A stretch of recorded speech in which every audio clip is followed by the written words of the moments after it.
Minecraft is a sandbox game with no specific way to play, meaning it can get boring. So in this video, I'll show you 20 things to do in survival Minecraft if you're bored. So the first thing you can do in survival Minecraft if you're bored is to build a zoo.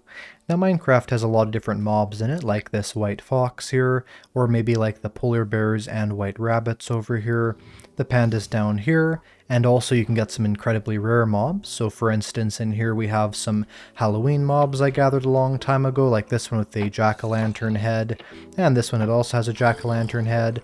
Some of these also have pumpkin heads, and so you can get all of these, combine them up into one big build, and have a beautiful zoo in your world. It's also a nice way of showing how long you've played the game, and that you could go to faraway places to get dangerous mobs like some hostile mobs, or maybe something like the polar bear. Something that definitely takes a lot of time is making a mega beacon, a 2x3 of beacons here to make 6 total beacons on top of a much larger base. If you give one of these each a different effect, so for instance this one could be speed 2, this one maybe we could give it the resistance 2 effect, and just so on and so forth, getting these to all have perfect effects. And the last one would have the regeneration effect. And now that these are all on, we have every single beacon effect on permanently within the radius of this area. Definitely a fun thing to build. You can even color these beacons if you want, and certainly great for a later game Minecraft player. Now we all know and love villagers in Minecraft, but sometimes their default textures get a little bit boring. But something you can do, which is definitely a bit of a challenge, is to bring some villagers into a swamp, have them breed, and then get yourself a small population of swamp villagers. Once you have a swamp villager, you can bring that back to your base and have swamp villagers of every single type. This also works with jungle villagers, and having these rare villagers in your world is definitely a fun thing to do, especially since the vast majority of villages never even have a chance of spawning these in, as there is no swamp or jungle village. Plus their textures are super cool. I would say one of the best things to do in survival Minecraft if you're bored is to plan out a mega project. That doesn't have to be something as big as, let's say, this building here, or this massive tower, but it could be something just like maybe this little library over here, or this villager trading area. Making yourself a large project to work on takes a lot of time up, and it's also a fun thing to rally behind and get all your efforts towards. For instance, this project here took me a massive amount of months to build, however it was basically worth it in the end, as I built this amazing landmark for my world. And the same is definitely true for this massive hourglass skyscraper. Now a really good challenge you can make for yourself in Minecraft 1.19 is to try and defeat the Warden. There's not much of a point to defeat the Warden, but it definitely makes for a fun challenge. Generally you want to stay far away from it, then shoot it with a bow, but because of how deadly it is, it can definitely be a very hard challenge, especially since when the Warden gets closer to you, it has its super dangerous beam attack, which can kill you in about 2 hits, so definitely important to be aware of that, and having Elytras to fly away from the Warden is incredibly useful, as it is just so deadly.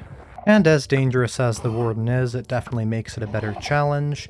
And also a fun thing if you want to be risky, just be aware with its sonic beam attack combined with its ferocious strength, it can definitely be hard not to get killed very quickly by the Warden. Now probably one of the hardest challenges you can do in survival Minecraft is to make a full diamond or a full netherite beacon. For instance, after playing in this world for a very large amount of time, I have a stack and a half of diamond blocks, then about 3 more stacks here and some ore, which altogether could maybe be scraped together for a beacon, but overall it's a very difficult thing to do. However, it can be a very fun challenge to take, and you could also make a full beacon out of some other material, and then just very slowly replace it with the diamonds, or maybe you could even just put diamonds on the visible part of it to make sort of like a diamond plated beacon. And of course the same can be done with netherite. So for instance here I have the bottom layer of gold, but then the top 3 layers can be all out of diamonds, and because of that I still have a partially diamond beacon. Definitely one of the most valuable things you can have in a world, and a great way to show how long you've been playing for. Something I would definitely suggest for any long-term Minecraft world is to build massive ice highways to distant lands. For instance here I made this massive ice highway and it leads to a jungle biome. At the crazy fast speeds you go, it is even faster than Elytra flight, although your frames do tend to get very low. Definitely a fun thing to do. It takes quite a bit of time, but after traveling several thousand blocks through the nether, you can travel several 10,000 through the overworld. It can definitely be a good thing to do, and when you go at the other end, you will be in a completely new area. A Minecraft challenge I've always found to be very fun is to get every single type of flower. So I have them all here. We have dandelion, poppy, blue orchid, allium, red tulip, orange tulip, white tulip, pink tulip, oxeye daisy, cornflower, lily of the valley, wither rose, that's definitely a hard one. Then the tall flowers, we have sunflower, lilac, peony, and rosebush. And then there's also azure blue A. And getting all 17 types of flowers in Minecraft, especially the wither rose, is a really fun challenge, and once you have them all, you can plant a garden out of them, making it a very visible completion of your challenge. Now, as well as mega builds, mega farms can also be quite fun. And those don't necessarily have to be insanely large, but a nice big farm like this, like let's say this creeper farm, or a guardian farm, or even a witch farm, can be a super fun project if you haven't made one already. And of course, once the project is done, you have an insane amount of materials, as well as a super big build that you can decorate however you'd like. I'd definitely say the rewards from it are almost always worthwhile. Now, if you want to have something that'll definitely not leave you bored, and is quite the challenge, that is to try and find 5 enchanted golden apples. Now, so far I've only ever found 2 in this world, but if you look at abandoned mineshaft, also at the new ancient cities, which happen to have a lot of the enchanted golden apples, finding 5 of these can be a great challenge, and once you're done, you can get an achievement actually for eating them, plus they look really cool too. Something I've always found quite fun to do is to collect every single variety of a certain mob. For instance, here I have the red and the brown mushrooms, but of course this can be more interesting with every single type of panda, every single type of axolotl, maybe even every single type of cat or horse or even bunny.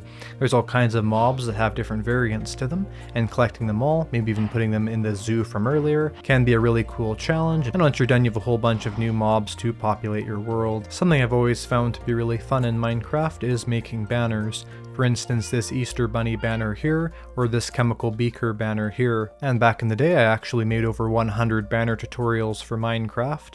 I've just found that overall making banners is quite a fun thing to do, quite a challenge, and it could even be fun to try and collect as many of these as possible, maybe even getting different designs from your friends. And it also makes a really good display. Now, one thing that takes a lot of time, a charged creeper, some mobs, and a lot of patience is to get yourself mob heads. Now, of course, you can get wither skeleton skulls and the dragon heads without a charged creeper, but to get a creeper head, a skeleton head, or a zombie head in survival, other than in 1.19 you can occasionally get a skeleton head in the ancient city. To get all these items takes a lot of effort, and so it's quite fun to give yourself a challenge of finding these items, and you can even wear them on your head like a hat, as sort of a way of showing that you have conquered these mobs. Also, the fact that when you're wearing these mob heads, it will confuse the mob into thinking you're one of them, so the distance you have to be from them where they realize that you're not another mob is a little bit shorter. This may seem obvious, but something I would really recommend doing is breaking out of your comfort zone of your established part of your world and exploring. Go into areas you've never been to before, see amazing new terrain generation, and just go around and enjoy the natural world of Minecraft. Just be careful of any berry bushes, but when doing this you can really find some cool stuff, and I found that exploring is probably one of the funnest parts of the entire game, as well as a good way of learning more what's around your world. And even if you're late game, I would still recommend exploring around just because it's a lot of fun. You've probably defeated the Ender Dragon before in your Minecraft world, and every single time you defeat it, you get one of the end gateways. So for instance, I've defeated it twice on here, so there's one end gateway here, and there is one end gateway over here. But a really awesome challenge to do if you're late game is to fully defeat the Ender Dragon. What I mean by this is the fact that there can be up to 20 of these, and if you try and defeat the Ender Dragon every single time, until no new gateways spawn, it can be a really awesome challenge. So just be prepared to bring a lot of end crystals to resummon it, and a lot of courage to refight the Ender Dragon 20 times. But once you're done, these also lead out to other end cities, so it's useful and a fun challenge, and it really does make your main end island look complete. A fun thing to do next time there's a thunderstorm out is to wait and look around for a trap horse. Once you find one, 4 skeleton horses with skeleton riders on top of them will summon in, and once you kill them, you can get these skeletal horses from them. Now, of course, I've defeated a lot of these trap horses, but over time you can get some of these, and because you can ride them underwater, it is super useful, as well as being a really fun thing to have, as I would say most players don't have a skeleton horse. Plus it means you're able to successfully defeat these skeleton riders of the trap horses. If you just want to mine some blocks and don't want to worry about anything too specific, I would suggest trying to mine out an entire chunk. Now this is somewhat like this. I dug all the way down to what was the old world height, all the way down here to where bedrock was. Of course this is now deep slate under there, but it was bedrock. And basically what you can do with this is you can find the chunk borders of your world if you're on Java, or if you're on Bedrock you can just mine out a 16 by 16 spot, and basically try and find a chunk you want to get rid of fully, and then mine every single block within those borders, from the very top of the world all the way down to the very bottom of it. And of course in 1.18 and onwards that's even more difficult, but it really makes it a fun challenge, and because 16 by 16 isn't too large of an area, it's certainly a doable thing, and a great way to have an excavated space that looks really cool. Although it may seem boring, I found it to be an incredibly fun project. One thing you can do when exploring around your world in survival is to take off the Elytra. In fact, a really fun challenge I would say you can do, if you really want to explore the game fully, is to try and find every single biome in the entire game without Elytra. This is a really crazy challenge, but I found it's quite fulfilling, and you'll know you've gone to every biome when you go to your advancement section and you get the adventuring time achievement, which means you've traveled to every biome. And actually this achievement's a little bit easier than it used to be, because of the fact that there are less biomes in the game now, just because little variant biomes aren't there anymore. Without the Elytra on, you can really experience the biome in its entirety, and it definitely makes it a much more fun experience, especially seeing all the interesting items on the ground here. Redstone is an often overlooked part of the game, but there's a lot of fun stuff you can do with it. For instance, with logic gates, you could technically build an entire computer if you want to. There's a bunch of diagrams online of how to do every logic gate in Minecraft. That's basically a little bit of technology that'll solve a very small problem. So for instance here, if we flick down both these levers, that door will open, but if we only flick down one lever, the door will stay shut.